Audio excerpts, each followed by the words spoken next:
Hello, good evening to all of you who are attending today's Young Lawyers Division Conference for the State Bar of Arizona. My name is Justice James Truth Snyder, and I have been tasked with giving you a brief synopsis of the legal and equitable remedies of Arizona.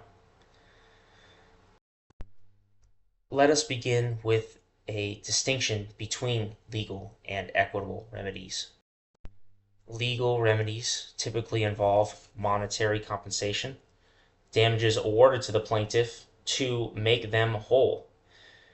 Equitable remedies, on the other hand, are non-monetary solutions ordered by the court to do or to stop an event. Essentially, a good way to think about it is if money cannot fix an issue, for instance, someone is consistently trespassing or disturbing the property, then this will typically turn to equitable remedies, such as trespassing. Equitable remedies have their roots in English common law. Both courts of law and of equity were historically separate.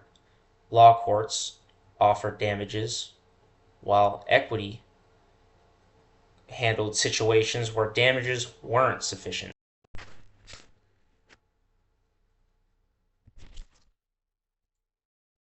Over time, the U.S. jurisdiction has procedurally merged these two jurisdictions. However, the distinction between the two still persists, as Arizona, like most states, still maintains this distinction today, and judges today may grant either equitable or legal remedies, depending on the case.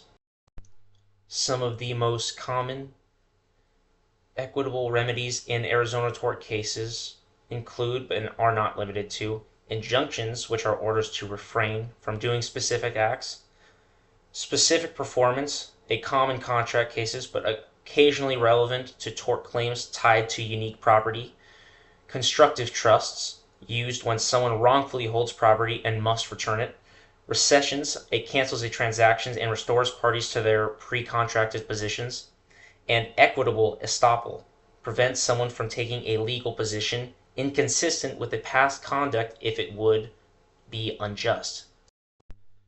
With this, there are also two real-world examples of Arizona case law using equitable remedies.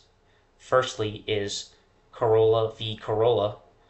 In this case, the Arizona Court of Appeals upheld a trial of court's imposition of a constructive trust over the property of the defendant had acquired through fraud. The court emphasized that equitable remedies like constructive trusts are appropriate when unjust enrichments result from misconduct. The second trial was the City of Tucson versus Clear Channel Outdoor Inc. Here in this Arizona Supreme Court allowed an injunction to prevent the construction of an illegal billboard. The court ruled that monetary damages would not adequately address the ongoing harm to the city's aesthetics and regulatory interests, making equitable relief the proper remedy. So, in this summary, equitable remedies are powerful tools for Arizona litigants when damages alone won't cut it. And as future attorneys, this is critical to assess not just whether your client has been harmed, but form of a relief will truly make things right. Thank you again for your time. Please have a great day.